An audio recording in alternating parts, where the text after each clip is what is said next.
Welcome to the Candidates Forum presented and produced by the League of Women Voters of Northwest Wayne County. My name is Angela Ryan and I am president of the local league. Tonight we welcome the candidates running for the 4 positions on the Livonia City Council. The League of Women Voters is a nonpartisan political organization. We do not support or oppose any candidate running for any office. The league does take positions on issues after careful study, so you may see our name attached to an issue that we are advocating for or opposing. The League of Women Voters is where hands-on work to safeguard democracy leads to civic improvement. We invite all of you to join the league and be directly involved in shaping the important issues to keep our community strong, safe, and vibrant. Membership is open to anyone who is 16 years of age or older, so if you are interested in joining this public service organization, please speak to one of the league members here tonight. The league's main mission is to promote political responsibility through informed and active participation in government. One of the ways we do that is by having forums such as this one tonight. The league is also preparing a nonpartisan voter guide, which can be found online at www.vote411.org. Both the online version and the print version, which will be in the Livonia libraries, will be available in early October. If you would like to ask a question of the candidates, and we certainly encourage this, please write your question on a card and hand it to the league member in the aisle, who is actually in the back at the moment, and she'll bring it up front. Our moderator will ask as many questions as time allows. Questions should be brief, to the point, and should not include personal attacks on the candidates. We reserve the right to screen the questions for duplication and clarity. The views expressed in this forum are those of the candidates and not of the League of Women Voters. We're grateful to the City of Livonia for allowing us to use this facility. Our forum is being videotaped tonight and will be available on our website by September 30th. At this time, I'd like to introduce our forum moderator, League member Anne Marie Graham-Hudak. Thanks, Angela. We're pleased that you could all join us tonight as we hear from the candidates running for the 4 seats on the Livonia City Council. 7 of the 8 candidates that are on the ballot are here tonight. Brian Meekin is unable to participate because of a work obligation out of town. As Angela said, our questions tonight are coming from the audience. Each candidate will be allowed a 1-minute opening statement, a 1-minute response to all the questions, and a 2-minute closing statement. We will rotate the order of the candidate who responds first. Tonight, Angela is going to be our timer. She's right over here. She'll be holding a card so that you'll know when your time is up. Let us begin with our opening statement. Mr. Hooper, you're first. 1 minute, please. Thank you. My name is James Hooper, and I'm excited to be running for Livonia City Council. My wife and I are proud residents of the city of Livonia. I serve our church in several capacities as the chairperson of the Mission and Outreach Committee. I'm also a member of the church finance team, and I'm part of the church leadership council. Kim grew up in Livonia. However, I can't claim a Livonian pedigree. I was born and raised in Detroit, and I've moved and I've lived in several cities within southeast Michigan. My professional background is that of a tradesman working in construction, but I've also served overseas working in program management with a Christian NGO called Samaritan's Purse in Liberia, West Africa. In Liberia, I managed a rebuilding project for African Bible College. Currently, I am serving as a personal caregiver for my mother, who lives with my wife and I. After returning from the mission field, we chose Livonia as the place to call home. Thank you. And I'm looking forward to adding a fresh perspective to the Livonia City Council. Thank you, Mr. Hooper, for you to keep the time. Ms. White, you're next, please.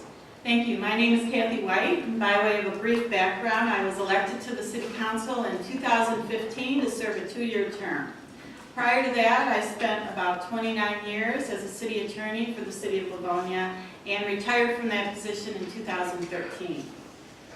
I'm running for re-election because I'm passionate about this city. I raised my 3 kids here. They all went through the Livonia Public Schools, and I care deeply about what happens in the future with our community. My legal background has trained me to consider all the facts before making a decision, and that is what I try to do on the City Council. I think my background and my experience is something that makes me uniquely qualified to serve as a community leader. I'm happy to have the opportunity to help voters get to know me a little better and my views on city issues. So I thank the League of Women Voters for having this event. Thank you. Thank you. Mr. Jolly? Thank you first to the League for hosting tonight's forum and all the work you do towards an informed electorate. My name is Jim Jolly. I'm a family man and an attorney here in the city of Livonia.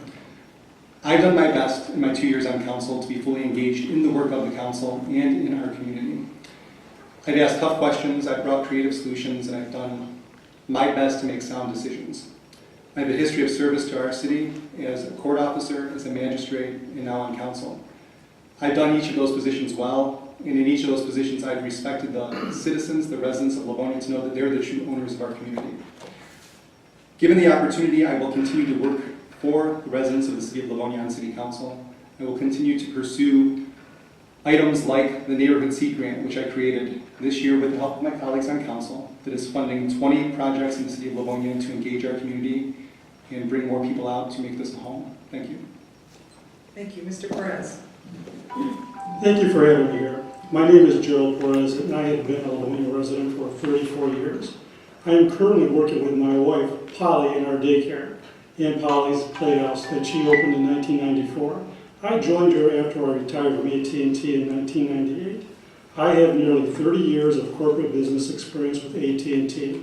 24 of those years were in management or as a supervisor, and 6 of those 24 years were as the administrator of employee activities and the community service organization group. I am a former board member of the United Foundations and the Friends of the Rouge. I currently work as a Livonia Police Reserve Officer and have since 1994. I am working part-time at Madonna University. I have been involved with many programs in the city of Livonia, such as the Livonia Junior Football and Baseball Leagues and the Livonia Hockey Association as a coach and a manager. I believe these and my other experiences will help me qualify to become one of your city council members. Thank you very much. Thank you. Ms. Heisen? Good evening. I want to take this opportunity to thank everyone for coming out in this unseasonable weather and participating tonight. I want to tell you a little bit about myself. My husband and I moved here in 1999. We wanted to find a community to raise our daughter, and Livonia was our best option. It had great schools, safe community, very nurturing, and it's worked out well for us. We have lived here in the same house, and we love our neighbors, we love our neighborhood. I was able to stay home with our daughter for almost 9 years, and in the meantime, while I did volunteer work with the PTA, with Western Wing now, and with various campaigns, I got my master's degree and my JD. I currently work as a regulatory affairs consultant for an insurance company to ensure compliance with state and federal regulations, and I hope to bring those skills to the City Council. Thank you. Mr. King? My parents moved to Livonia in 1956 to raise a family. I had a wonderful childhood growing up in Coventry Gardens alongside my 12 brothers and sisters. I knew every one of my longtime neighbors up and down the street. Livonia is where I chose to raise my 2 sons and 2 daughters, living in my childhood home that I completely renovated, as well as 2 others across the street. My children all attended Livonia Public Schools, as did I. I walked to kindergarten at Lincoln, elementary, Frost, and Bentley High School, all my neighborhood schools. While at Bentley, I attended LYI dances with my friends, went to Don's Dairy Supreme and Henry's Restaurant, both at 5 Mile and Farmington. Livonia was a great place to live, work, and play. Today, my children no longer live in Livonia, nor do any of my many friends' children. Kids no longer walk to their neighborhood schools, but are bused across town with the stops on major 5-lane roads. There are no programs like LYI. Neighbors come and go with increased regularity. Today, I believe Livonia is a good city, but the enemy of great is good. I hope you'll decide tonight to help me make Livonia great again. Thank you. Ms. Toy? Thank you. I'd like to thank the League of Women Voters for holding this forum tonight and inviting me to participate. I'm a lifelong resident of Livonia, whose father was number 6 on the Livonia Police Department. I'm also a small business owner of Cardwell Florist on Plymouth Road for the past 4 decades. My interest in public service goes back to my college days at U of M, when I interned for former Mayor Edward McNamara. I conducted a bicycle study for the city and also helped to start the city's first recycling center. From there, I went on to serve on the City Council as city treasurer, and as a state legislator in both the House and the Senate. I am running for city council in this election because I have a passion for our city, and I want to continue using the knowledge and the abilities that I've gained through my life experiences to serve our residents. If elected, I will work to protect public safety and city services, promote economic growth, and support redevelopment that maintains and enhances property values. I am Laura Toy, a leader Livonia knows and a leader who knows Livonia. Thank you. Thank you. Mr. Hooper, you have the first question. What will you do to attract new families to Livonia? Thank you for whoever presented that question. I think that is the exigent issue for Livonia right now. How can we attract new families here? When I look around, I'll give an example of what I think is a very good idea. Recently, it was an organically organized event here in the city. It was a old-fashioned corn roast. Events like that are something that I think make families feel welcome in this community. I would like to see more events like that through either churches or through community organizations partnering together with the Parks and Rec and the city to present events such as that, that style, that would attract new families here to Livonia. Thank you. Ms. White? Thank you. First of all, I think that the key issue for folks making a decision as to what community to move into comes down to the basics. Good schools, strong public safety, a well-run community, and one that has a history of managing its finances. So I think if we get the basics right, we'll continue to attract young families to our community. I'd also like us to see, since we don't have a downtown like Plymouth or Northville, I think we could utilize our City Hall campus more to make it kind of a gathering spot for families and kids. I've had an idea for a while to look at closing some streets around the City Hall campus on a Sunday afternoon and provide entertainment and food trucks and other things that might attract families to walk the area, bring their dogs, and just have a good time. So I think if we could provide fun things for families to do and good basic services, we'll be in good shape. Thank you. Thank you. Mr. Jolly? Thank you. Young families are coming to Livonia. I left 10 kids on my front lawn jumping through the sprinkler when I came here tonight. You know, Livonia is a great place. The linchpin to have new families come here and continue to come here is the engagement that we provide for the young families. You know, the Neighborhood Seat Grant program goes a long way towards that. Funded 20 neighborhood projects, and some of those included an outdoor amphitheater at Hoover Elementary School. Others included neighborhood picnics. You know, we started music in the park recently with cooperation with Ted Davis of Parks and Rec. First time that we've had a Parks and Rec Music in the Park program in the city of Livonia in 20 years. Livonia families were going to Plymouth and Northville to attend these events. We brought that back to the city of Livonia. Our park system is greater and has more assets than any other city in the state of Michigan. We need to utilize those fully by having events at the parks. And Thank you. Mr. Perez? Yes. Well, what I would do is try to sell Livonia by talking to them, telling them, look at it, Livonia's ranked in the top 10 in Michigan for raising a young family. It was ranked by the FBI as the second safest city in Michigan with a population over 75,000. Livonia is also ranked as one of the top 50 green cities in the U.S. by Popular Science in 2008. The unemployment rate is 2.7%. We are one of the, Livonia is among the highest in SAV in the state. And there are 8 colleges here in the city of Livonia. How fantastic is that? And I think just by talking to those people, telling them things like that, I think we would need to attract them by doing stuff like that, and I think that would be great. We have so many other activities going on in the city, such as the Save Our Youth Run, the Christmas lighting. All those events bring the community together. Thank you. Thank you. Ms. Heisen? Thank you. What I would look for is offering people things that are available here and not elsewhere. We can improve the city through bike lanes. People are moving around down, work downtown, so people downtown have bike shares which they're able to hop on a bike, take it somewhere else, run whatever their errand they need, they can leave the bike there. So with public and private partnerships, that's how they do it downtown, that's how we could do it here. So we can increase that. It also creates a healthier community.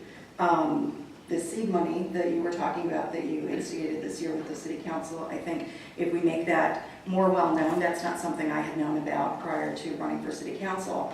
In that way, we can create opportunities with civic groups and neighborhoods so that they can have more fun and enjoy themselves within their environments. As we said, there are lots of great parks here, and using those to create more events, I think, would be helpful to show that this is a community and not just a veteran community. Thank you, Mr. King. Yeah, young families are most interested in vibrant neighborhoods and good schools. The city and school district are independent entities, but they must do a better job of working together. The city stood on the sideline while the district closed schools and lost thousands of students, and we've yet to recover from that initiative. I know I was on the board when it happened. And we do need a central gathering place, and I have talked about this ad nauseum. I want to do it at 5 Mile Farmington. I know there are citizens in the city that want to push that forward, and I hope they'll support me because I will work as hard as I can with them to make that happen.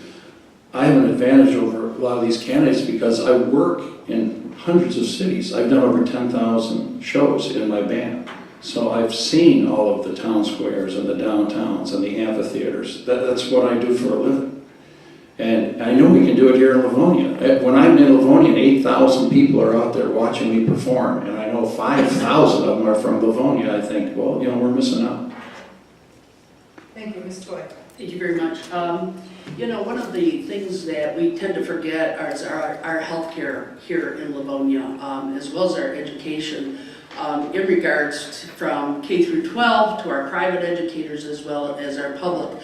The Jack E. Kurtze Community Center has been such a jewel to this community, and named for a former mayor that did great things in our community. Our tax base is one of the second lowest in Wayne County. And our public servant ranks only second to none. So we are extremely proud and just, that beaming of we're from Livonia, couldn't be better. That's an old Bentley thing, by the way. Anyhow, and the housing stock here, we can go from medium income to higher income with nice lots, treed lots, and I think that's a large attraction for many that want to be walkable and different niche neighborhoods where we can expand that. Thank you. Thank you. This next question will begin with Ms. White. Having access to public transit is very important to many residents of Livonia. We have many seniors wishing for greater independence and mobility, as are young people and people with disabilities. Public transit boosts our property values, helps employees reach our businesses for work, and saves us all money while reducing traffic and air pollution. It was a great shame when Livonia pulled out of SMART. Are you open to bringing Livonia back into SMART? Well, first of all, we have a very, very good program in Livonia to give rides to seniors for various places that they need to go. I'm not so convinced that it was a bad thing to get out of SMART, because at the time there were folks within the city looking at the transportation system and realizing, rightfully so, that those SMART buses were not really being used a heck of a lot by Livonia citizens, and yet our tax dollars were going to support that system. I think if we're going to put money into public transportation, we should work to enhance what we already have here, and as the money is available, to put more money into our own transit system to provide help for our residents that need to get places and can't because they're disabled or elderly and can't drive anymore. So I think we're doing something right, and I think it needs to be expanded, but I'm not so sure it should be a larger. Thank you. Thank you. Mr. Jolly. Thank you. So the Livonia Community Transit Program that my colleague Ms. White has mentioned is a very successful program. It does work in cooperation with the SMART system. I was the council member who invited via committee hearing to have the representatives of the Regional Transportation Authority come to a Livonia City Council meeting to give us the details of their grand plan. I think as a council, we gave them an ear, we gave them an opportunity to convince us why that was right for Livonia, and the bottom line was it wasn't. It would have pulled $70 to $80 million in taxes out of the city of Livonia over the next 20 years, starting now. We would not have seen a single bus line or any kind of change in the city of Livonia until 2023, 2024. We distinctly asked those questions in the room upstairs, and the RTA had no response. The problem is, you need to have a system that works for everyone. When that is presented, and it's going to be utilized by Livonia residents, I will be on board 100% to support it, but we can't support things with Livonia taxes that do not benefit Livonia residents. I understand the need. The idealist in me, I want to have mass transportation. But the bottom line is, as a government official, we have a fiduciary duty to do what is best. Thank you. Mr. Perez. As I understand it, and I concur with the statements that were made, that the Livonia residents, they voted on this particular subject. And it's been determined, I think the community transit program is fantastic. I, for one, was driving one of the school buses for a while, and I watched these guys in action. It was fantastic, and like Jim was saying, they're associated with Smart System already. The people voted on it. Until they change their minds about that, I'm with them. You know, who knows, maybe they might bring in Amtrak, you know, as a mass transit system. But until then, I'm satisfied with what we have right now. Thank you, Ms. Heisen. I'm going to go against what everybody's been saying. I would be happy to talk to SMART about expanding mass transit in Livonia. I think it's effective in a way to, it does benefit whether or not Livonia citizens ride mass transit. It benefits the citizenry in that people come in from other communities and work here, and they work in the stores that you go to, they work in the restaurants that you frequent, and that helps us as a community. It builds our tax base, and it offers opportunities for people that may not have them. Another option, another issue is that having mass transit that connects more communities offers people, like I said, I work in Detroit. Every day I drive 45 minutes in heavy traffic to and from, and it would be nice to be able to jump on a bus and be able to take that directly downtown. That's selfish, but I know I'm not the only one who does this, and I think that would ease congestion and be better for the environment. Thank you, Mr. King. No, I think transportation is changing. There's like 10 major players in the coming self-driving cars. That's happening in 7 years. They're going to be on the roads. So I really think the mass transit thing has sailed. As far as our LCT, the diesel buses, I think every diesel bus in the city should, we should actually, through ordinance or something, make them and have idle reduction technology. This is a technology that allows the bus drivers to turn off the diesels while they're running. There's a small motor that keeps all the electronics working, heating and cooling going. If you, any of those, they stink, they're disgusting. And that's something we can do very, very simply. And the other thing I'd like to see is hybrid diesel buses and having our career center students make hybrid diesel fuel. They're doing it in Redford using oil from a Frito-Lay factory. And for free, they throw the oil out, the students manufacture, and you have clean buses or electronic buses. Ms. Toy. Thank you. I certainly don't object voters in voting for another transportation kind of venue.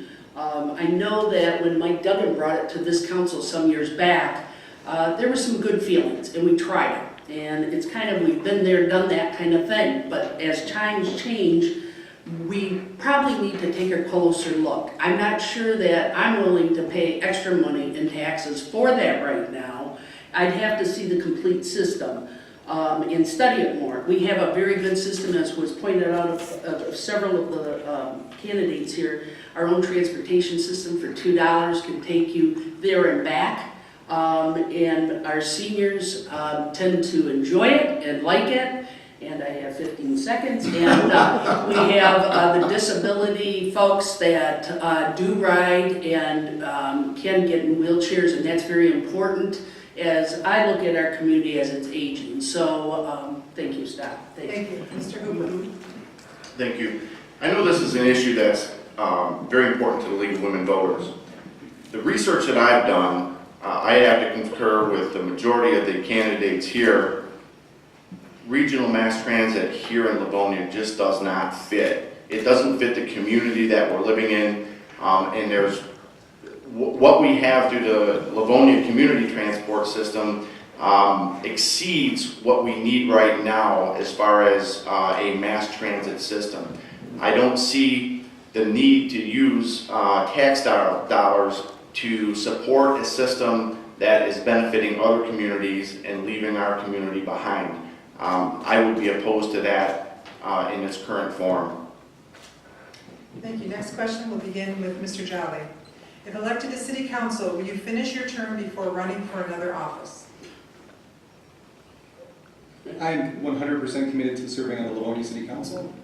I am not interested in any other offices. Thank you. Thank you. Mr. Perez? I would be very much interested in running for treasurer again. Possibly, I might get a 2-year term, and that dream would come true. Thank you. Thank you. Ms. Heisen? I do not see myself doing anything but working for the city council. No, I would finish a term, absolutely. Thank you. Mr. King? Yes, I would finish my term. Ms. Toy? Same, I'm gonna finish my term. Mr. Hooper? I'm not a political hack. I'm not someone who's run for office before. I have no other ambitions but to serve the community that I'm living in right now. I do not see myself, if elected, leaving the city council to serve in another capacity. Thank you. Ms. White? I have absolutely no desire to go to any other political position in the state of Michigan. I'm very happy being on the city council, and that's where I plan to stay. Thank you. Thank you. Mr. Perez, you'll begin the next question we received. Have any of you sought or received the endorsement of the NRA or Right to Life? If so, what does this mean to the city of Livonia? I have not received endorsements from the NRA or the Right to Life. I have received endorsements from the Livonia Police Officers Association and the Livonia Democratic Club. As far as the NRA goes, I am a reserve police officer, so I believe, that it is the right of an individual to have a firearm in their home.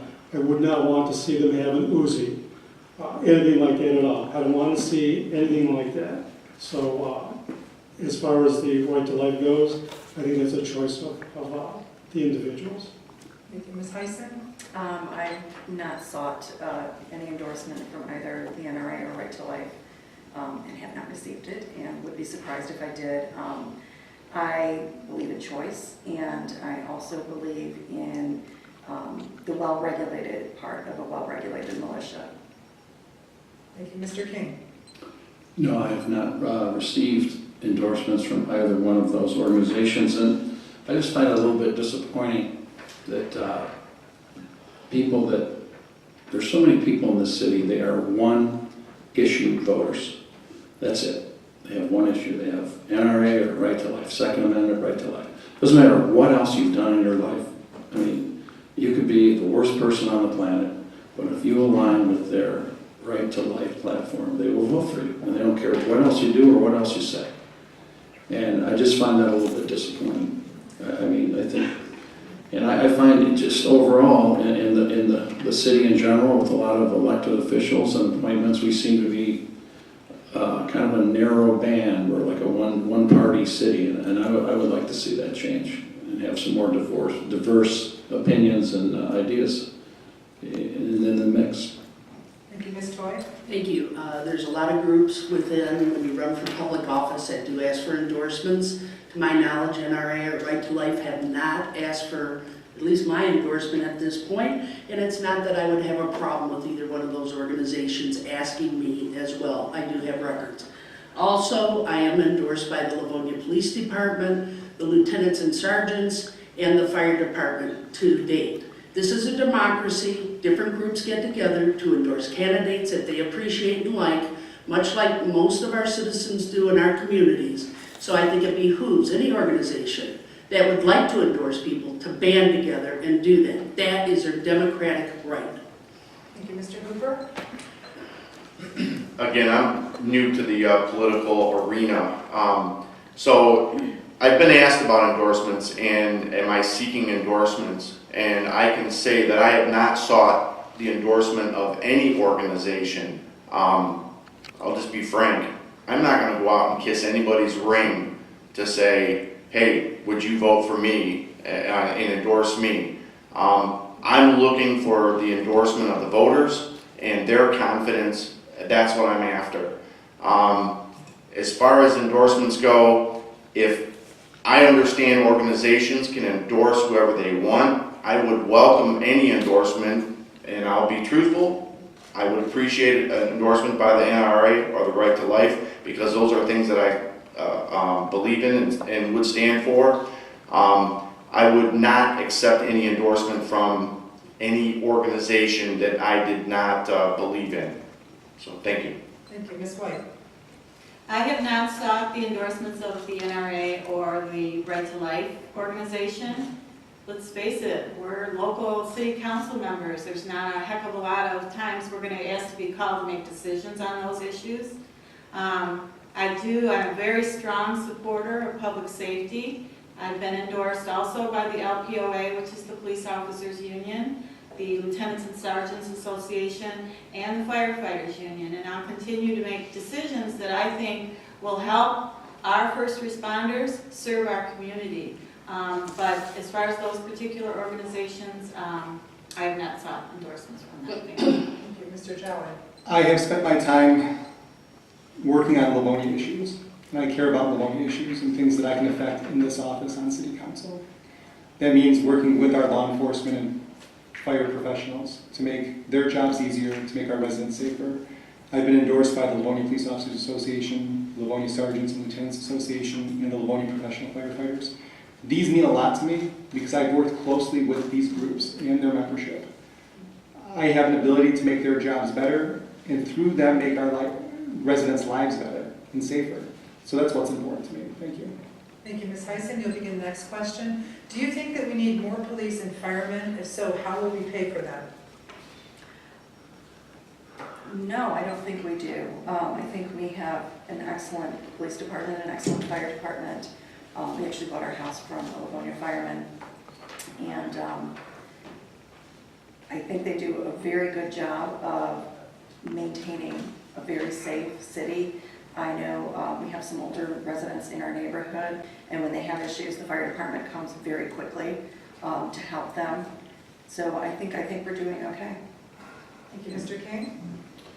No, I do not. I think we hire police and fire kind of based on population, and if you have so many police per resident, so many firefighters per resident, but I don't think that takes into I don't think that considers technology, and the technologies that's coming to public safety allows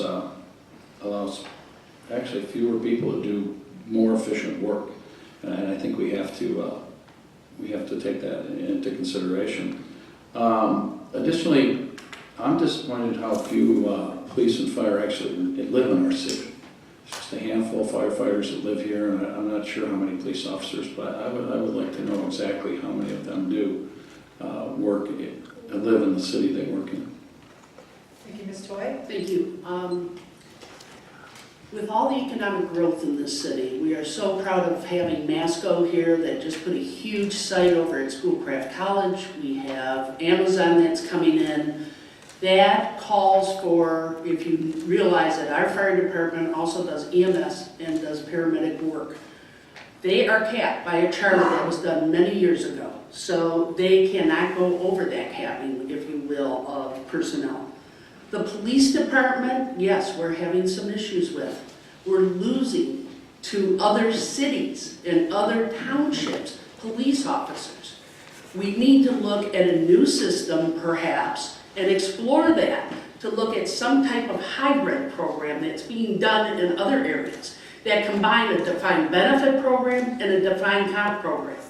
And I think that we need to put a think tank together on that immediately so that we don't suffer any safety or unconsequential incidences, if you will.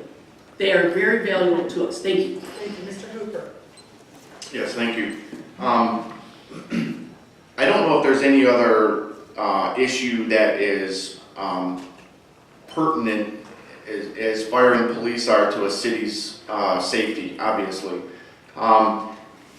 The conversations that I've had with folks within the administration in that I would have to concur with Mrs. Toy. Our police officers have been leaving the city to go to other communities to work because of problems within their pension program and such. I would like to look at how we could address that. Our police, we gotta support our police.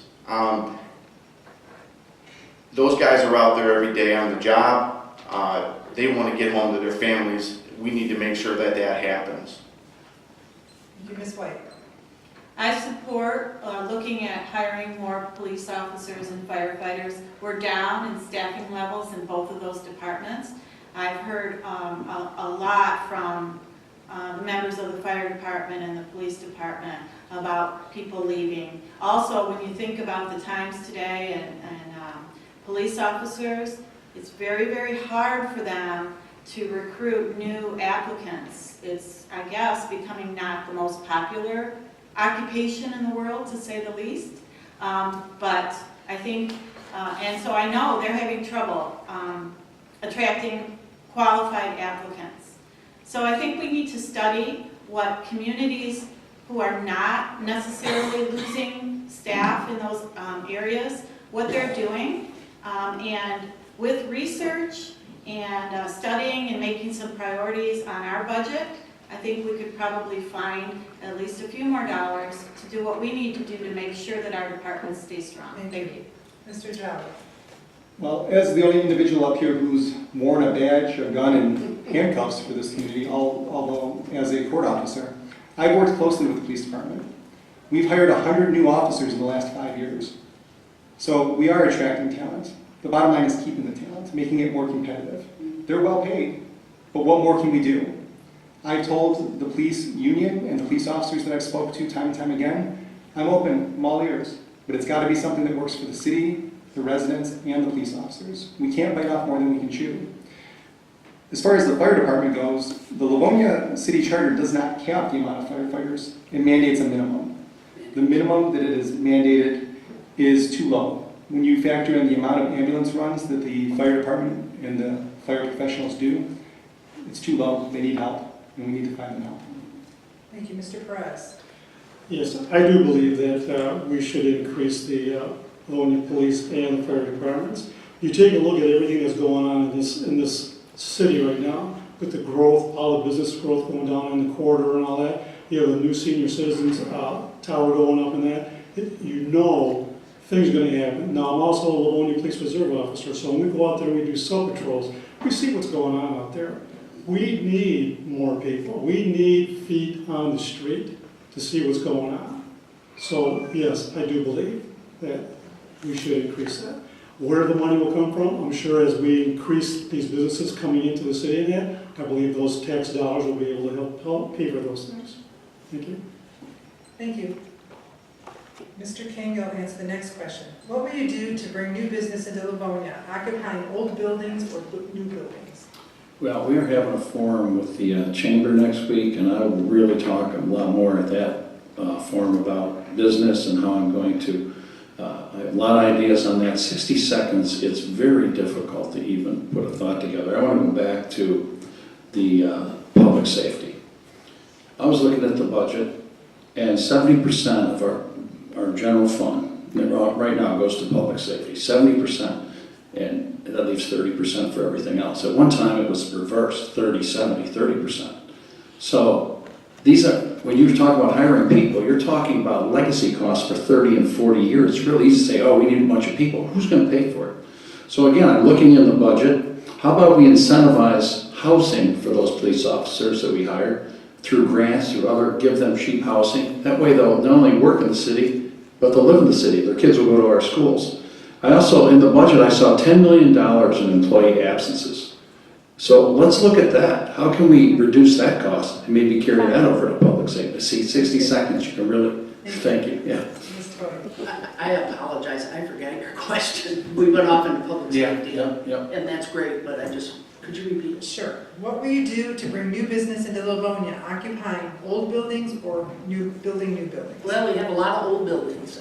My store, I revamped an older building that was a hair salon and spent a lot of money doing that after 2 moves in the past. It'll be 40 years next year that we've been on Plymouth Road. A lot of changes, a lot of good changes. The PRDA that we once had did put a shot in the arm down on Plymouth Road, but we are I hear, coming up with a master plan in the city, so I'm excited to hear about that because it's a big top secret I'm hearing. And Jim's saying no, so you can't find out about it, and that's okay. But we've been hoping for a master plan for a long time, and it's refreshing to hear. But we've got to do something with some of these old strip malls. We need to see how we renovate those or how we recreate those into walkable, perhaps community centers within different parts of our city, because we have a lot of vacancies there. So we need to begin to bring together either a business roundtable or something in that regard. Thank you. Thank you. Mr. Hooper.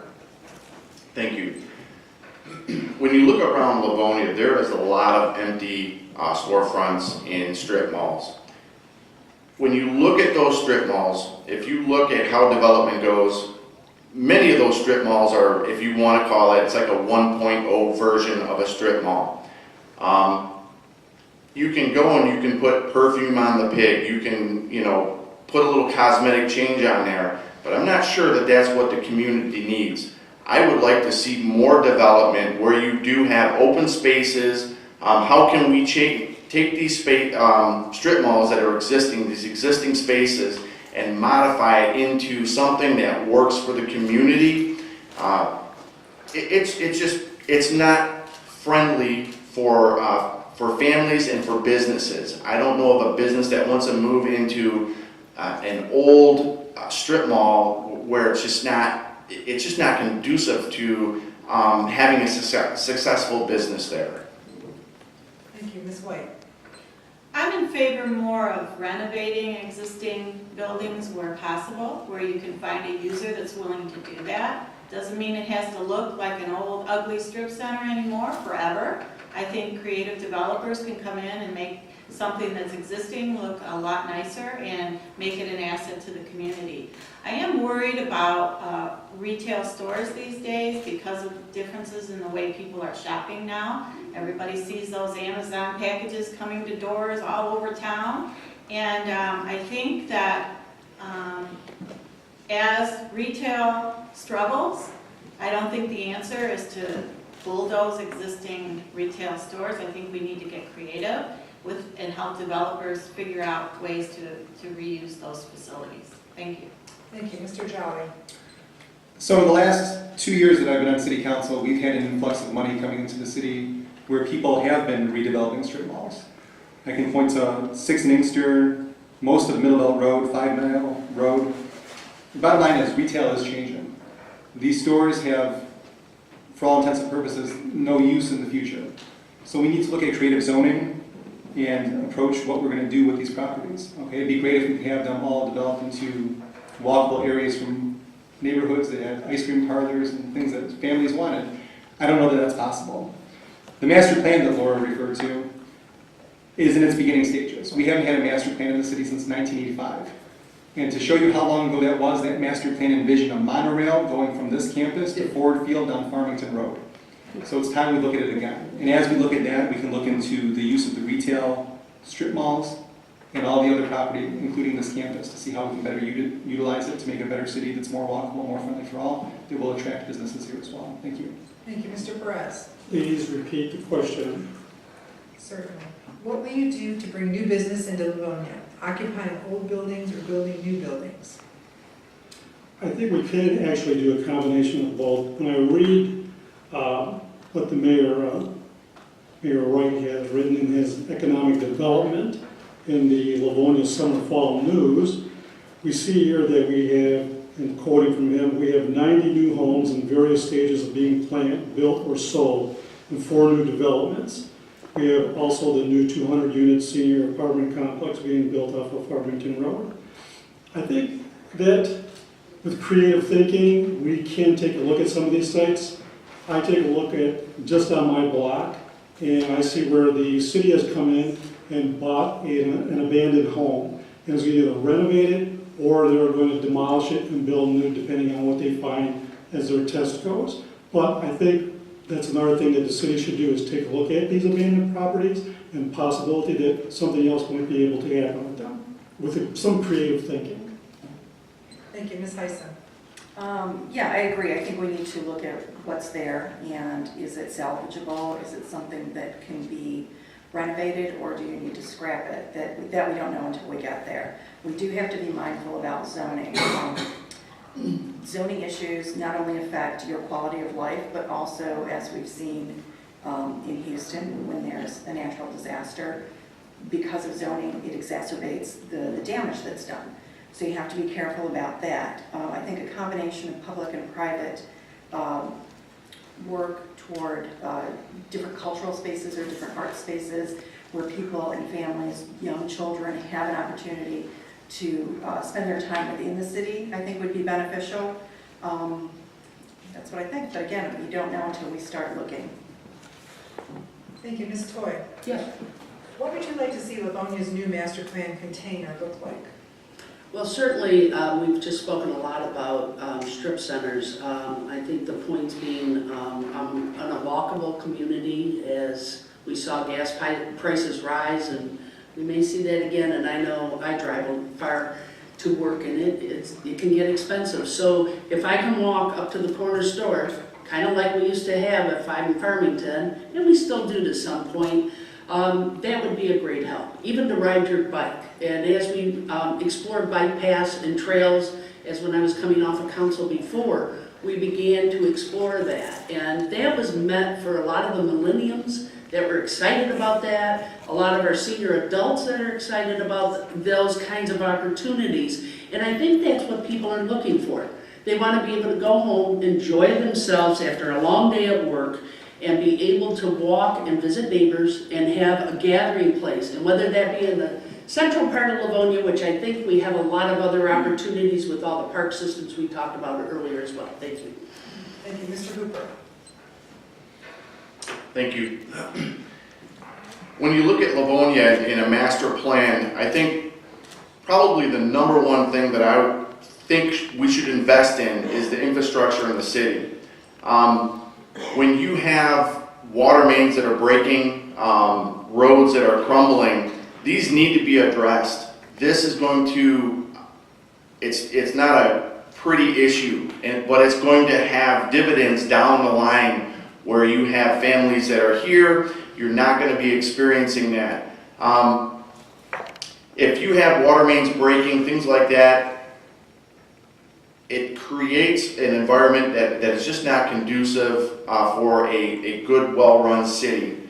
The other thing that I'd like to see is we need to develop spaces, creative spaces. We need to work with the developers, the owners of those spaces, to say what you're proposing is not adequate. Time. Thank you. Thank you, Ms. Thank White. you. I agree that investing in infrastructure is important, very important. But when we're looking at the master plan, we're really looking at land use, zoning, planning decisions, things of that sort. And so I would like to see more green space requirements as part of developments where appropriate, so that people can feel like there's areas to walk or sit and enjoy nature in connection with developments. Not see a sea of concrete all over town. I'd like to see more mixed-use developments. I love some of the things that are going on in the city of Detroit with loft space and retail combined, and you know, some of that may work for areas of the city, some may not. But I think if we really look at different types of developments that are possible as part of our thinking for the master plan, I think the city would be well served. I'd also like us to keep in mind we need more senior housing, and we need to have areas available to do that. Thank you. Thank you. Mr. Jolly. So when the city of Livonia was developed largely in the 1960s, this, believe it or not, was the idealized version of what a perfect community would look like. Times have obviously changed a little bit, where people want something a little bit different, but I think we do have the potential to address that in this master plan. There's many things that are important. Senior living is important. We need more space for seniors to live. I think maybe not a week or maybe not even a couple days goes by where we hear that seniors want ranches to live in, or they want some kind of housing to live in, but they don't necessarily want to be boxed off to the side on a busy road where they can't access anybody else. So we need to look at mixed-use developments. We need to utilize spaces like the Farmington and 7 Mile Road site to be something different. Our city has been successful landing big companies to come here, big box stores. There might be a point when we have enough, though. We need to do something different, and I'm interested in seeing that happen. Thank you. Thank you. Mr. Perez. Please repeat the question. Certainly. How do you think, what would you like to see Livonia's new master plan contain or look like?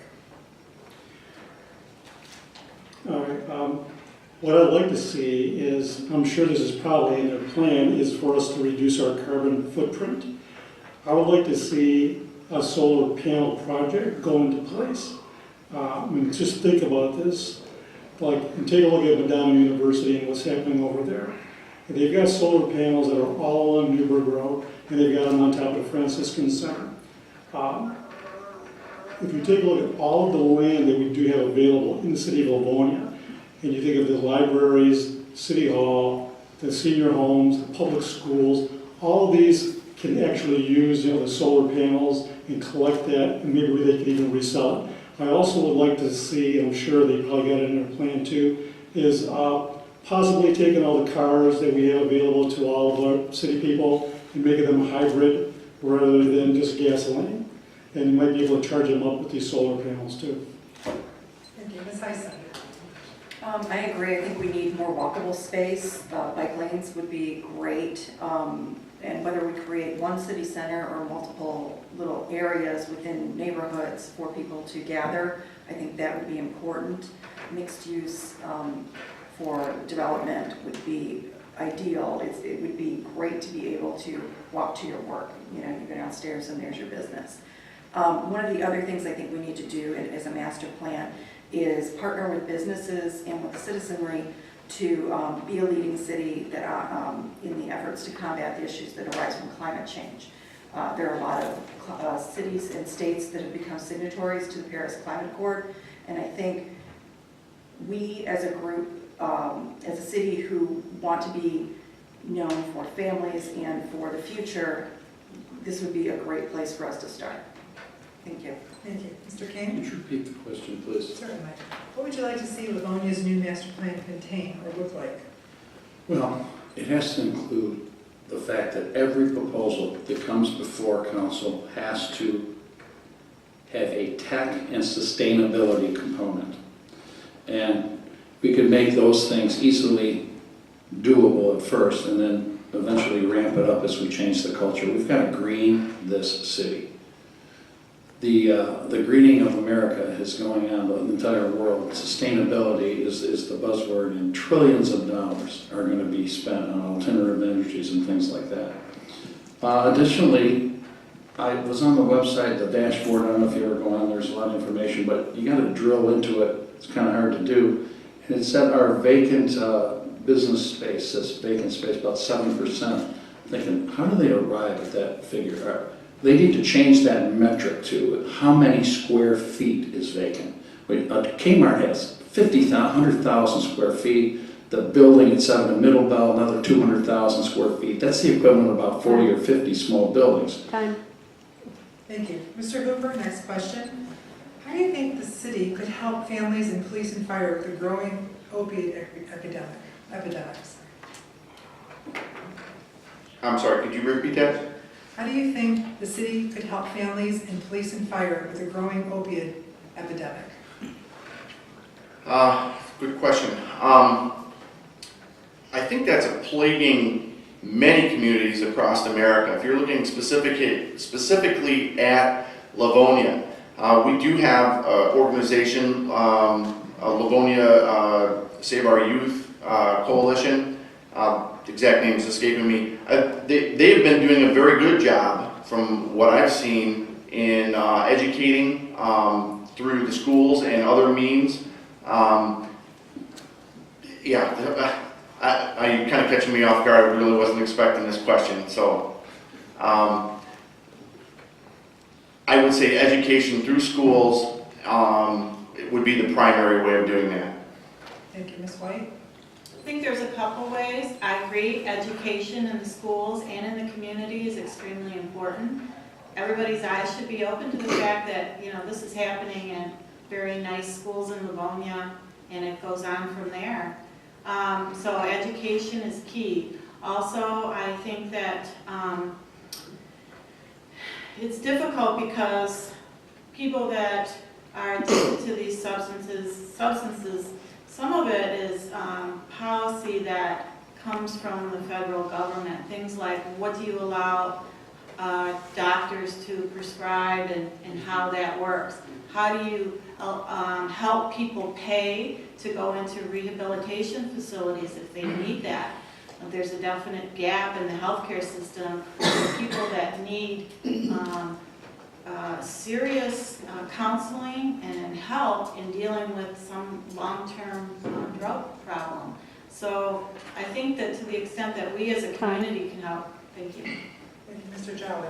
Thank you. So the Livonia Save Our Youth Task Force is something that I was involved with from its very beginning in some ways. I worked closely with them when I was at the Livonia District Court. At the Livonia District Court, we had a drug court who specifically had the purpose of treating individuals who found themselves in the criminal justice system because of drug addictions. Sitting up here, I know firsthand, by closing my eyes, I can see the faces of 5 Livonia kids who are no longer with us because of heroin. What you got to do is you got to attack the opioids. You got to have opioids not prescribed by doctors the way that they are. You need to have the availability for when a prescription is done and someone does not need the prescriptions any longer to drop that off so it's not laying around the house in grandma's house or mom and dad's house. These kids, they're not necessarily going out and starting on heroin. They're starting on legalized prescriptions that they're finding in the house. We got to be more proactive in terms of what we're doing with these substances when we have to, as a community, have the availability of getting them out of the homes when they're not needed. Thank you. Thank you, Mr. Perez. I personally have a stake in this. My son passed away in 2006 due to fentanyl. So I really am for the Save Our Youth program. I'm really for some of the programs that are out there with the Narnan, the AA, the NA programs that are out there, and I think we need to promote those.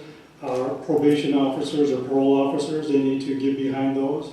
Personally, when I was talking at the corn roast, I was talking with the Save Our Youth organizers there, and I told them, anytime you need for me to come out and talk to tell you how this affects the family, I'll be there. Thank you. Thank you. Ms. Heisen. Initially, I think and I don't know if it's available right now, the police or fire department is to have Narcan available so that when there is a situation where somebody has overdosed, the responder can bring them back. We've all heard stories, and I'm very sorry for your loss. I think it's important now to work with physicians, with insurers, with pharmacies, hospitals, particularly with mental health providers. There is some discrepancy between what you get as medical care and what you get as mental health or substance use disorder care. That is a federal government issue, but I think if we as a group, as people, as citizenry, reach out to our elected officials and say this is something that matters, this is something that needs to change, that'll swing the pendulum closer. The other thing I think, as of right now, physicians are doing better with prescribing less. Thank you. Mr. King. Yeah, I can concur. I'm sorry for your loss. I was on the school board, and we had some high school students OD on heroin. And this was a few years back, and it was really shocking to me, heroin and Livonia, and I was ignorant like most people, and thinking, really? Heroin and Livonia. And the Save Our Youth Coalition hosted a forum with former drug addicts. And these are kids that grew up in perfect households with a mom and a dad. And I was shocked to hear their stories. So I think the first thing we have to do as a community is, get our heads out of the sand. We got to admit that there is a problem, and we have to deal with it. And, I mean, this is obviously a huge problem nationally, but locally, I agree with the Narcan that you suggested. The police officers and first responders should carry that if they don't already, and we have to be more inviting to Save Our Youth Coalition. Thank you. Ms. Toy. Thank you. I truly believe working with our area hospitals and clinics, just had the last 48 hours experience up in ICU and St. Mary's Hospital, where there are some young people up there because of drug overdoses and things like that, in visiting a very dear friend that's gravely ill. But just after being in the legislature, and I know that, again, with Mayor Kurtzy that I served under, we instituted a program where we partnered with different gas stations and businesses to make them alert of the meth kinds of issues that were going on. And I know in the legislature, just when we outlaw a different drug, they're smart, it's big money. They all of a sudden recreate another type of drug that we don't have a law on.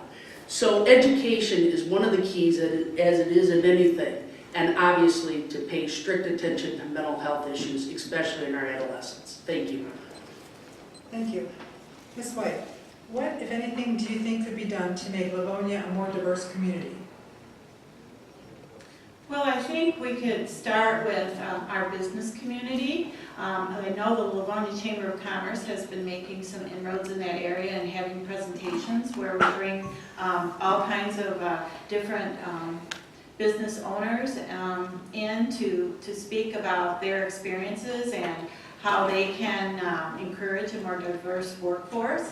I think that's one way to help our city become more diverse, because obviously if the companies are open-minded in who they hire, we're going to get people coming into the city to work that are from all different nationalities and different backgrounds. I think it can only help our city. The more we have those kind of public forums and discussions about the issue, I think it'd be very helpful to keep that going. And so I applaud the Chamber for what they're doing in that regard, and I will support them in continuing that.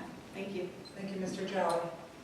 Livonia has a historical bad rap that I don't necessarily think is earned.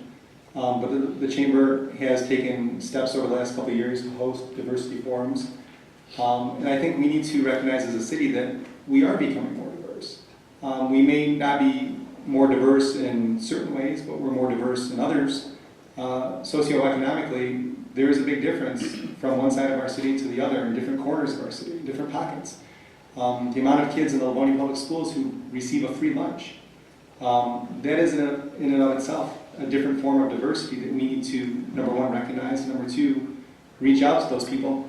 And something that we've done along those lines as a city is we partnered with Livonia St. Mary's Hospital on a Healthy Livonia plan, and through that program, some of these families have had access to the recreation center named after our former mayor. Thank you. Thank you, Mr. Perez. Please repeat the question. What, if anything, do you think could be done to make Livonia a more diverse community? First of all, you could elect me to the city council as a Hispanic. Well, they got a program over at Medina University where they have an international community, and in their dorms that they have a program where they call it Bridging the Gap. So they're bringing in inner city people and bringing them into the college, and then they have the international community where they have people from China and Japan coming in and also going to school there. And it's amazing to see the cultural, how it combines together there. Very, very interesting, very, very dynamic. And I think people that are thinking that it's not the diversity cannot be exciting. It can be very creative also. And I think that's what, by doing things like that, I think we can start the ball rolling. Thank you, Ms. Heisen. Well, my family is Albanian Muslim, and I moved to Livonia with my husband, who is American. But my extended family, my parents, my aunts, my uncles, my cousins have also all come to Livonia because this is a community that we want to be in. So it does feel welcoming. However, I would make sure that people are very mindful not to assume that everyone that you meet is coming from the same position that you are. As you were saying, there are people who are, whose children have free lunch. You don't really think about that as you're driving, down 7 Mile and you see these giant houses. I think we also need to make sure that we offer a welcoming environment to LGBTQ youth. Those are the hardest hit when it comes to suicide. These kids attempt suicide early on. They keep attempting it because they don't feel like they're welcome. And I think we do our children a disservice if we neglect them. Thank you. Thank you, Mr. King. So we get two from. Yeah, when I, diversity, you hear that word all the time. It's kind of a buzzword now, they throw it around. And most people think diversity, they immediately link it to race or color. And diversity really is diversity of thought. It's diversity of backgrounds, upbringing. And I'm not in favor of diversity for the sake of diversity. We just need a bunch of people that look different than us or act different than us. It has to be approached in a way where we have an opportunity to learn about other people, spend time with them, understand their background. And I agree with everything you say, those communities that you're talking about. But if you walk into any Livonia public schools, you'll find that we are very diverse in certain ways. Ms. Toy. Thank you. I also have attended some of the Madonna programs. They do an excellent job over at Madonna on such issues as well. Our own Human Relations Commission, has also sponsored various things.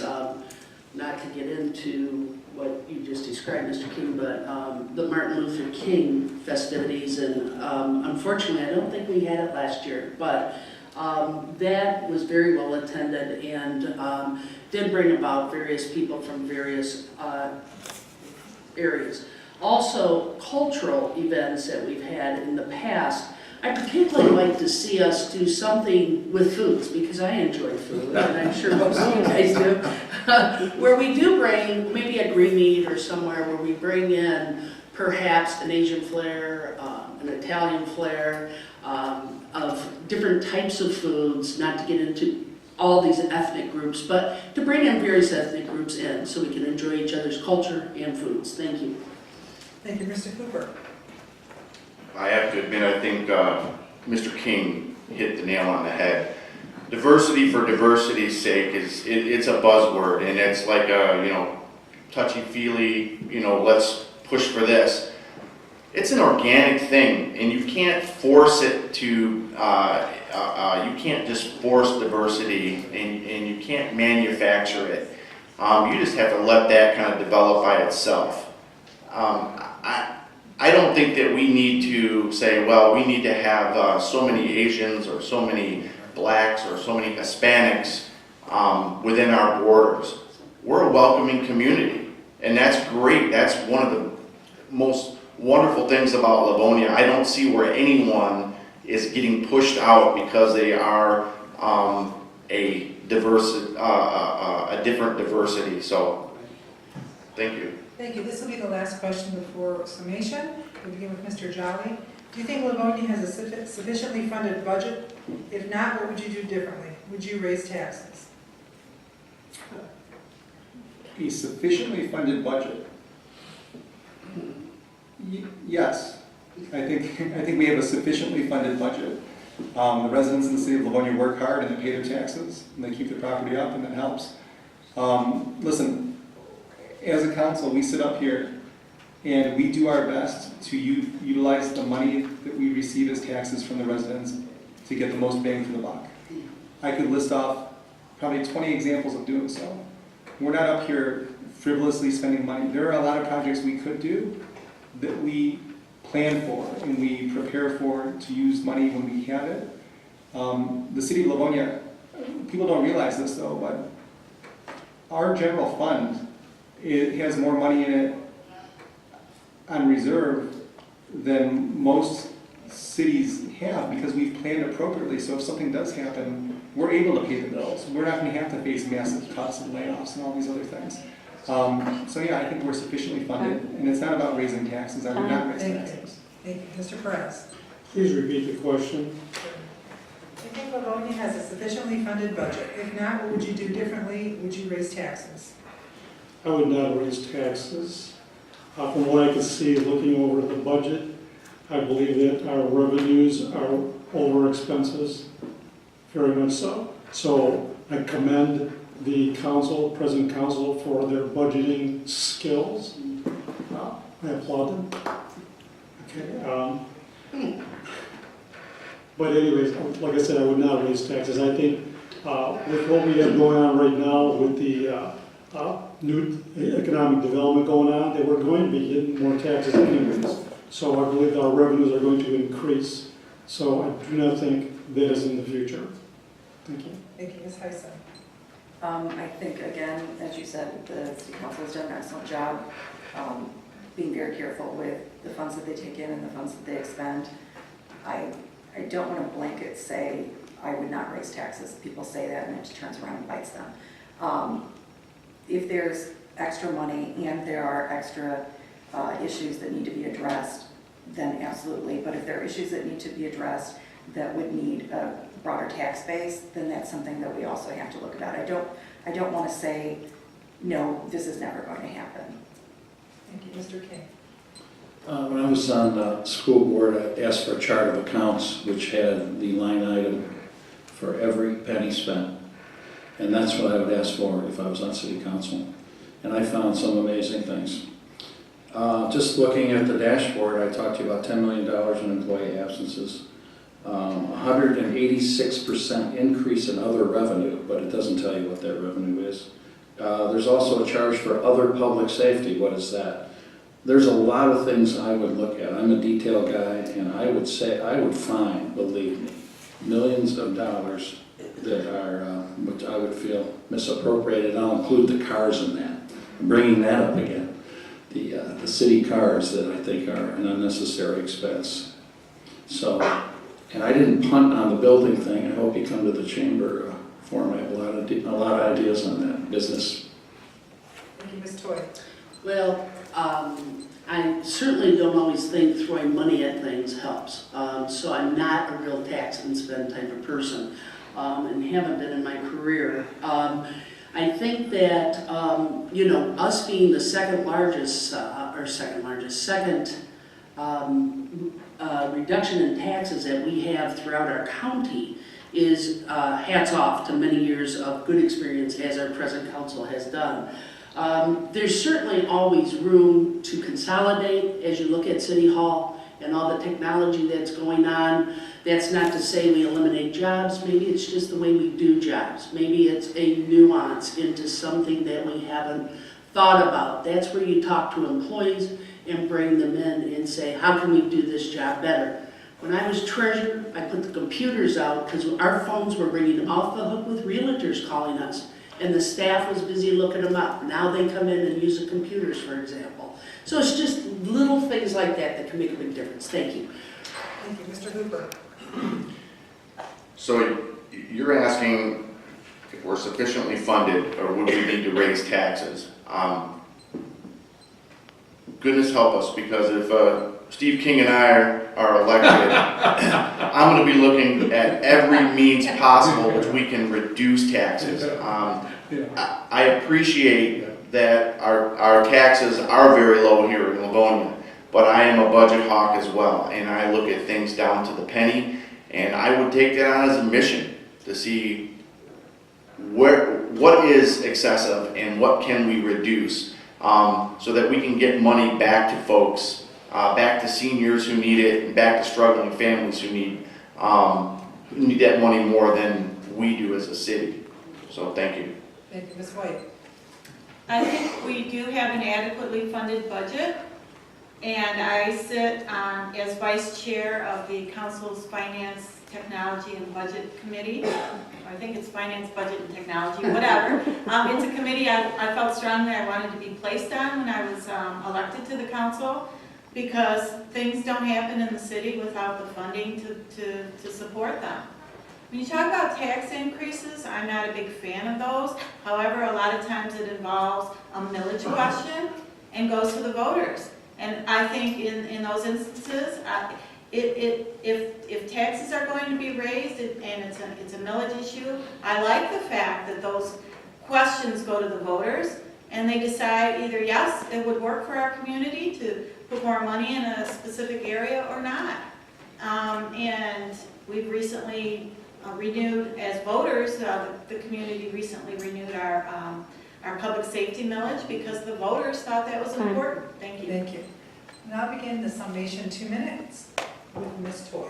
Thank you to the League of Women Voters once again for holding the forum, and to my fellow candidates for participating. Livonia is a great city.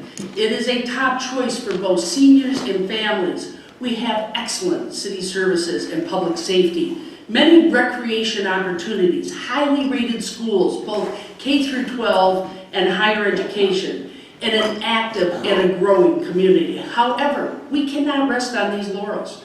In order to Livonia to continue to be a place that people want to come to work to learn to live, to raise a family, we must be vigilant. We must consistently seek out innovation and positive changes in our community. I feel that my depth of experience puts me in a unique position to help our city council navigate whatever uncertainty the future may bring. I promise that I will continue to be a strong advocate and a voice on the council for both our Livonia residents and our business owners who call Livonia their home. Together we can secure a bright future for Livonia, one that is consistent with the high quality of city services and amenities that our city has historically had to offer, and that we have attracted so many, not only to make our community their home, but to also remain here to enjoy their golden years. I will be a fighter for our large senior community, which I think I may be a part of now. And also for our young families and new residents who have come to Livonia to build their lives as well here. I will work every day to ensure that our city continues to be well managed, fiscally responsible, while keeping Livonia a safe and vibrant place with great opportunities for leisure, education, business investment. I am Laura Toy, a leader Livonia knows and a leader who knows Livonia, and I am asking for your vote on Tuesday, November 7th, my little sister's birthday, or on your absentee ballot. Thank you. Thank you. Mr. King. All right, thanks, Angela and Anne Marie and League of Women Voters. We need more public forums like this, and I think it's important. I know I come off as being very, very critical. I've lived in this city since 1956. I've been here longer than anybody on this panel, anybody in this audience, any elected official. So I know Livonia, and the Livonia I grew up in is not the Livonia today. And I know we can do better. A lot of people want to say how great we are. I look at all of the empty buildings, the one at 7 and Middlebelt that stood empty for 10 years. I look at Kmart, Toys R Us is going to declare bankruptcy, Sears is going out. We are not preparing this city for the future. I was hoping the forum would change this year. I wanted to do it at Franklin High School's new auditorium.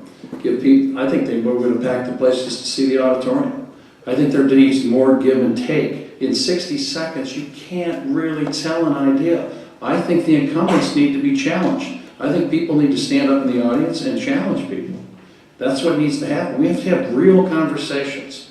The stuff that bugs me in the city, that we need to revisit the removal of stop signs in local neighborhoods, the no turn on red signs. Who makes those decisions? If you can't decide how to safely turn on red, give me your license. You shouldn't be in a car. There are so many little things, quality of life issues. I have a website, stevekingmichigan.us. It links to my blog. Vote for King is my Facebook. I have lot of information on there. I have videos on there, and I'm hoping that you will make a little effort and try to get to know all of these candidates a little bit better. Thank you for your time. Thank you, Ms. Heisen. Thank you again for inviting me and for all of you for coming out tonight. I'm running for city council because I believe Livonia is a great place to live and to raise my family. I want other people to have that opportunity, and as we look to Livonia's future, I want to ensure that I'm part of that and that I'm working with other people who are dedicated to making our future great. I want to sustain our neighborhoods and our environment, and I want to improve those things when they need to be improved. I want to thoughtfully partner with businesses to make Livonia a place where they and our citizens flourish. I look forward to working with dedicated people to find solutions to problems that arise, and I know that by working together, despite our differences, we can move forward and make Livonia a place that families and businesses want to be. As a city, as a state, and a country, we face a lot of challenges. These challenges can sometimes seem insurmountable, but by working together and bringing our best thoughts and ideas, we can solve any problems we encounter. Livonia is a great city made up of caring neighborhoods, people who are helpful and want the best for their neighbors and themselves. I want to help our city and our neighborhoods create and sustain nurturing environments. In my work life and in my volunteer work, I've been privileged to help people when they need it most. I look forward to doing the same for this city as a city council member. My name is Susan Heisen, and I am running for Livonia City Council. Thank you. Thank you, Mr. Perez. In closing, I would like to thank the League of Women Voters for this opportunity to engage the citizens of Livonia. I would like to thank the Livonia Democratic Club and the Livonia Police Officers Association for their confidence in me and their endorsements. Presidents Mr. R. Carl Burnett and Officer Scott W. Morgan, thank you. As I mentioned in my opening statement about my experiences helping to qualify me for the City Council position, my nearly 30 years of corporate experience will allow me to meet with business opportunities that will present itself to the city of Livonia so we may continue to grow economically. My 23 years of employment as a child care provider has allowed me to meet with many citizens beginning their families. We have touched many lives in this city, and I hope to continue this relationship positively as a city council member. We've had 87 children go through our daycare and figure out from the families how far that grows. My 23 years of employment as a Livonia Police Reserve Officer has allowed me to see our families enjoy all the special events the city has to offer, such as the Save Our Youth Run, the Easter Egg Hunt, Passport to Safety, just to name a few. My work at Madonna University has allowed me to become more involved with not only Livonia young adults, but other international citizens of the world. And our neighborhood right now is a microcosm of the city. I look out my front window and I see a new house being built. I see an abandoned house that the city has purchased and is either going to demolish or renovate. I see another house that is going to expand their garage and witness the process of a splitting of a lot. It is activities like this, past and present, that has allowed me to go to the City Hall to experience the appeals the citizens were presenting to city officials. I find this fascinating to become involved in the interactions of citizens and government. I believe these experiences will help me be an excellent city council member. It would be an honor to serve as one of your city council members. Please visit my Facebook page, and my website will launch next week. Please vote November 7th for Gerald Perez. Thank you, Mr. Jolly. Well, thank you again to the League of Women Voters for hosting tonight, and again, all the work that you do. Thank you to everyone here in the audience tonight and those people who are watching at home. And thank you to my fellow candidates. This was a good exchange of ideas here. You know, having the experience of being on city council, these aren't situations that we just sit here and talk about once every 2 years. There are people in this building having meetings almost every day working to push the city further. I've been one of those people. Some of the people out here have been those people. And I would welcome any of you and anybody else at home to come to the meetings, to contribute any way you want to. You always have the opportunity to speak up and come out and share your voice with us. It's not limited to election season. You know, it's been an honor and a privilege to be on the Livonia City Council. And I think I've worked hard to stay active in our community, to stay active on council. On all the issues that we brought up here tonight, I can point to something where we've gotten the ball rolling. I want to continue the ball rolling to a success, okay? You know, I can sit here and I can list off endorsements. police, fire, former elected officials, those aren't going to win elections. What's going to win elections is the hard work and the dedication of not only the elected officials and the people running for office, but all of us working together and making a team and taking pride in the community that we live in. I hope to do that with you. I hope to be here to continue working with you and for you and respecting the citizens and their perspective. Thank you very much. Thank you, Ms. White. Again, I'd like to thank the League of Women Voters for putting together this forum, for all of you folks for coming out, for the candidates who participated, and for those who might take the time in the future to look at this video and get informed about our views as candidates for City Council.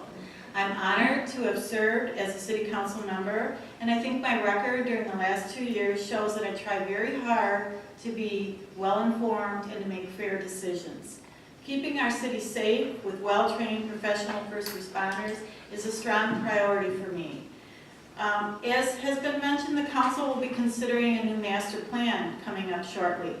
So it's important to have elected officials with experience in considering factors that contribute to a well-planned city. Moving forward, we need to be able to continue to demonstrate to residents that Livonia is a good place to live, a good place to move into, and we also need to show our businesses that Livonia is a good destination to locate their operations and that it is a place where they will continue to be successful. I believe that I have the skills and the desire to do that. With nearly 3 decades of experience working for the city, I guess that makes me a senior as well, coupled with the past 2 years as a city council member, I have a deep understanding of what it takes to successfully govern. Last year, I was honored to have been chosen as one of 24 fellows to participate in Michigan State University's highly regarded Michigan Political Leadership Program. I sought that position so I could learn even better ways to serve this community. And just as Michigan State saw leadership potential in me when deciding to choose me out of many, many applicants for their program, I hope that the voters have faith in me, and I gratefully request your vote on November 7th. Thank you. Thank you, Mr. Hooper. Thank you. I would like to extend thanks to League of Women Voters for putting this forum together. It is an opportunity for the citizens of Livonia and the candidates to present themselves to all of the voters. I'd also like to thank the candidates for being here, for taking time out of your busy schedules, those that are here. It shows a level of commitment and a responsibility to the voters to take time, to make time to be here for you folks and for the voters. I'm hoping that you'll take a look at me. I know I'm the dark horse in the race. I'm the new guy. But I'm hoping that you take a look at me because of my core values. It's faith, family, and freedom, and how those kind of fit together. Faith is the backbone of integrity. John Adams wrote, "Our Constitution was made only for a moral and religious people. It is wholly inadequate to the government of any other." That Constitution that John Adams spoke about is the basis of all law and lawmaking bodies, federal, state, and local. So I'd like to exhort all of the voters of Livonia, look for candidates, even if it's not me, look for candidates that have integrity and will speak the truth. Speak the truth to power when necessary. Look for candidates who will influence the powerful and not be influenced by power. How faith is an issue here in Livonia. We're a city that's blessed with many, many different churches. I would love to see those churches engaged in the community. Engaged churches are going to make our city safer by helping with the police. It's going to help keep our city safe, among many things. I see my time is up. So thank you. Please look at James Hooper for Livonia City Council Facebook page, and I appreciate your time. Thank you very much. Thank you. We'd like to thank the candidates who participated in tonight's forum for the Livonia City Council. We're grateful to the City of Livonia for allowing us to use their facility for the forum tonight. The forum has been videotaped and can soon be viewed on the League's website at lwvnorthwestwayne.org. We also thank all of you in the audience for attending the forum to learn about your candidates. All of these candidates were also invited to participate in the League of Women Voters Voter Guide, a publication that you can access online by visiting vote411.org, or you can pick up a print copy from the library. Both the online and print versions will be available in early October. Election day is November 7th, and the polls are open from 7 a.m. to 8 p.m. You will be asked for a picture ID when you go to vote, but if you do not have a picture ID or don't have it with you, you can still vote by signing an affidavit of identity. This concludes our forum this evening, and thank you for coming.